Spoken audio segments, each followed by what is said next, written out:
These are the Philips SHP9500s open back headphones. There's a good amount of information available about them that can be found on the internet, but I thought I'd chime in a little bit as well.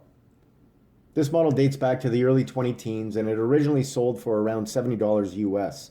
I'm not sure how much they were in Canadian dollars back then because I'm not sure what the exchange rate was at the time. They went up in price for a while, presumably due to lack of availability, selling for around $165 to $175 Canadian. But they've since come back down to just under $115 Canadian, and I think they're really great at that price.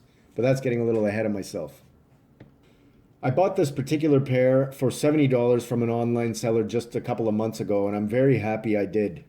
The positive statements I read about them online were pretty accurate.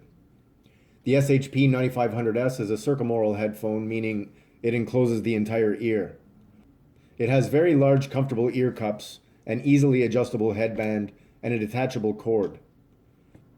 The headphones are easy to adjust and are very, very comfortable to me.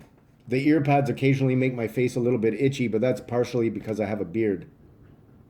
The cord is a touch short, but it's better than a super long, useless 10-footer you apparently used to get with the original SHP9500.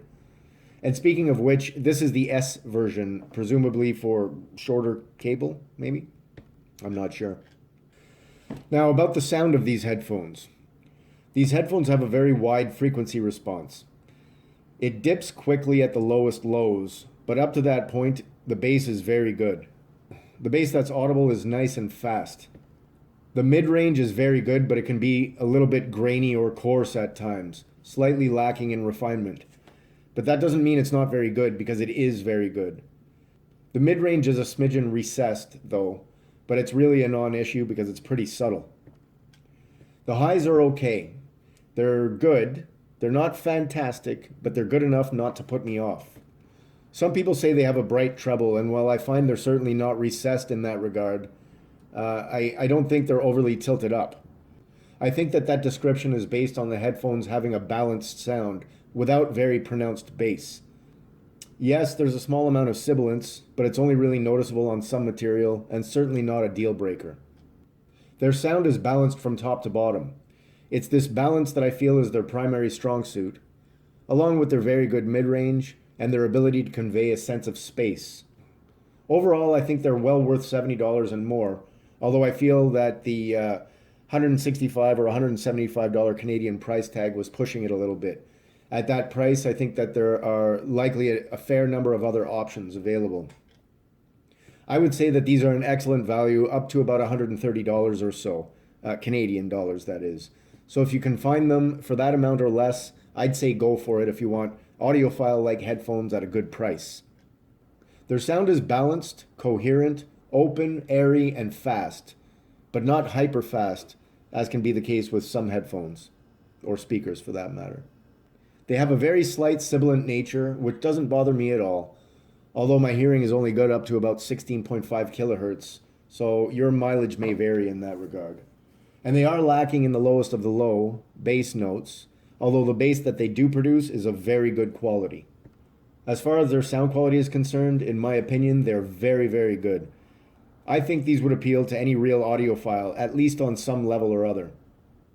They're not really for the casual listener who expects a wow factor.